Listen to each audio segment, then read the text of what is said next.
Hello dear learners, আজ আমি linguistics বিষয়টি থেকে দুটো crucial term discourse and discourse analysis, তো এই দুটো টপিক নিয়ে খুবই সংক্ষিপ্ত আলোচনা করব। তো বেসিকলি আমি এই ভিডিওর মাধ্যমে এটা বোঝাতে চেষ্টা করব যে ডিসকোর্স আলাদাভাবে কী বোঝায় আর ডিসকোর্স অ্যানালাইসিস আলাদাভাবে কী বোঝায় ডিফাইন করার চেষ্টা করব আর ছোটোখাটো এক্সাম্পল দেওয়ার চেষ্টা করব। আশা করি ভিডিওটি আপনাদের জন্য হেল্পফুল হবে।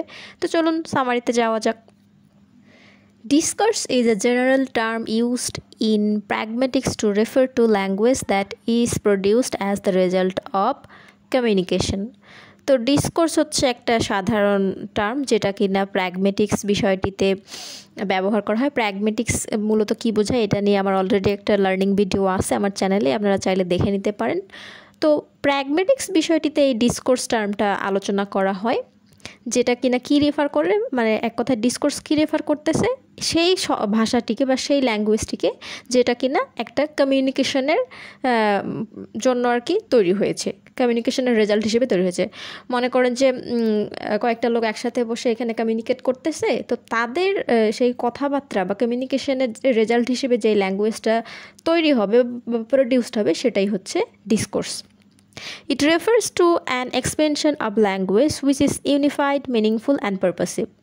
তো এটা মূলত ল্যাঙ্গুয়েজের একটা বিস্তৃতিকে বোঝায়। এক কথায় একটা ছোটোখাটো সেন্টেন্স অ্যাটলিস্ট বোঝাবে না যে আমি ভালো আছি বা হচ্ছে কোথায় যাচ্ছ, এই ধরনের একটা দুটো সেন্টেন্সকে বোঝাবে না। এটা হচ্ছে খুব বড় পরিসরের একটা কনভারসেশন বা হচ্ছে একটা কমিউনিকেশনকে বোঝাবে।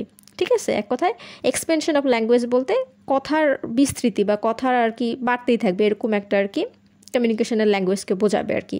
এবং সেটা হবে সমন্বিত, অর্থপূর্ণ এবং যেটার একটা নির্দিষ্ট অর্থ থাকবে, এই ধরনের আর কি একটা ল্যাঙ্গুয়েজকে বোঝাবে। ঠিক আছে, ডিসকোর্স বলতে for example conversations, interviews, compositions etcetera. তো ডিসকোর্সের উদাহরণস্বরূপ আমরা এখানে বলতে পারি, যেহেতু বললাম যে আমি এটা লং টার্মের কথাবার্তা আর কি বোঝাবে ডিসকোর্স বলতে। ঠিক আছে, তো একটা কনভারসেশন হতে পারে, একটা কনভারসেশন মানে আলোচনা বোঝায়। তো আলোচনায় তো অ্যাটলিস্ট একটা বা দুইটা সেন্টেন্সে তো শেষ হতে পারে না, তাই না? একটা লং টার্মের যখন একটা বিষয় নিয়ে কখনো আলোচনা করা হয়, মানে কথা বলা হয়, তো সেটাই তো মূলত আলোচনা হবে, তাই না? কনভারসেশন। তো কনভারসেশন করা বা ইন্টারভিউতে যেমন হচ্ছে লং টার্ম ধরে কাউকে আর কি এটা ওটা প্রশ্ন করা হচ্ছে, সেটাই। আবার কম্পোজিশন, রচনা করা, এই টাইপের বোঝাবে। এক কথায় ডিসকোর্স বলতে আমাদের লং টার্ম আলোচনায় যে ল্যাঙ্গুয়েজগুলো ইউজ করা হচ্ছে বা যে ল্যাঙ্গুয়েজটা উৎপত্তি হচ্ছে সেটাই হচ্ছে discourse. So it is considered that discourse can be both spoken and written. তো এটা বিবেচনা করা হয় যে ডিসকোর্স মৌখিক ভাষাও হতে পারে, ইভেন লিখিত ভাষাও হতে পারে। ঠিক আছে, এক কথা এটা লিখিত রূপও থাকতে পারে এবং হচ্ছে মৌখিক ভাষাও থাকতে পারে। And the study of spoken and sometimes the study of written discourse is called discourse analysis. তো এই যে কখনো কখনো মানে এই যে মৌখিক ভাষার আর কি যেই শিক্ষাটা বা মাঝে মধ্যে হচ্ছে লিখিত ভাষার যে শিক্ষাটা বা স্টাডিটা, এই দুটো মিলে বা এই দুটো সমন্বয়ে মানে এই দুটো ডিসকোর্সের মানে রিটেন ডিসকোর্স এবং হচ্ছে স্পোকেন ডিসকোর্স, এই দুটো ডিসকোর্সের সমন্বয়ে যেটা তৈরি হবে সেটাই হচ্ছে ডিসকোর্স অ্যানালাইসিস। ঠিক আছে, যখন আর কি দুইটা টার্মই আর কি স্পোকেন ডিসকোর্স হোক বা রিটেন ডিসকোর্স হোক, এই দুটো ডিসকোর্সকে নিয়ে যখন কেউ স্টাডি করবে বা স্টাডির ফলে যেটা বের হয়ে আসবে সেটাই হচ্ছে ডিসকোর্স অ্যানালাইসিস।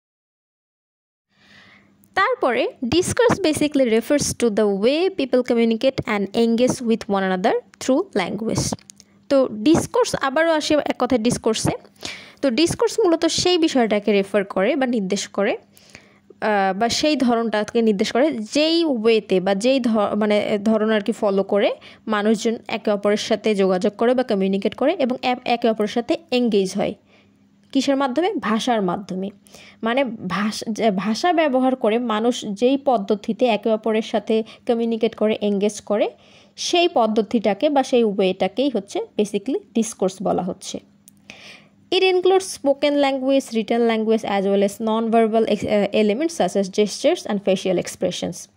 তো এই ডিসকোর্সের মধ্যে স্পোকেন ল্যাঙ্গুয়েজ থাকতে পারে, রিটেন ল্যাঙ্গুয়েজ থাকতে পারে, ইভেন হচ্ছে নন ভার্বাল এলিমেন্টস, এক কথা যেটা মুখে বলা যায় না, সাইন সিম্বলস বা জেস্টার্স দিয়ে যেই ভাষাগুলো বোঝানো হয় সেগুলো, ফেশিয়াল এক্সপ্রেশন মানে মুখের আর কি যেই প্রকাশ্য ভঙ্গিটা আছে বা শারীরিক যে ভঙ্গিটা আছে, এই সবের মাধ্যমেও ডিসকোর্স প্রকাশ মানে ডিসকোর্স প্রকাশ করা সম্ভব বা ডিসকোর্সের মধ্যে এই বিষয়গুলো ইনক্লুডেড আছে। So discourse analysis shows how utterances in spoken language and how sentences in written language creates larger units of language which is meaningful, unified and purposeful. তো ডিসকোর্স অ্যানালাইসিস মূলত কি দেখাচ্ছে যে কিভাবে উক্তি বা বাচ্য, এক কথা আমরা মুখ দিয়ে যেটা উচ্চারণ করি আর কি, কথা, কিভাবে কথা মৌখিক ভাষায় এবং কিভাবে বাক্যগুলো লিখিত ভাষায়, মানে এক কথা এই দুটো মিলে কিভাবে লার্জার ইউনিটস অফ ল্যাঙ্গুয়েজ তৈরি করতেছে। ল্যাঙ্গুয়েজের মানে বড় বড় ইউনিটগুলো বা একটা সিঙ্গেল কথা থেকে মানে অনেকগুলো কথা কিভাবে উৎপত্তি করতেছে, এটা আর কি ডিসকোর্স অ্যানালাইসিস দেখায়। ঠিক আছে, একটা সিঙ্গেল কথা থেকে কিভাবে একটা অনেক বড় আর কি বলবো আলোচনা বা একটা বড় কমিউনিকেশনের কিভাবে উৎপত্তি করতেছে, এটাই হচ্ছে ডিসকোর্স অ্যানালাইসিস। এবং এটা অবশ্যই অর্থপূর্ণ হবে, সমন্বিত হবে এবং অবশ্যই পারপাসফুল হবে। তো এই ছিল ডিসকোর্স অ্যানালাইসিস নিয়ে আমার খুবই সংক্ষিপ্ত একটি ভিডিও। আশা করছি ভিডিওটি আপনাদের জন্য অনেক হেল্পফুল হবে।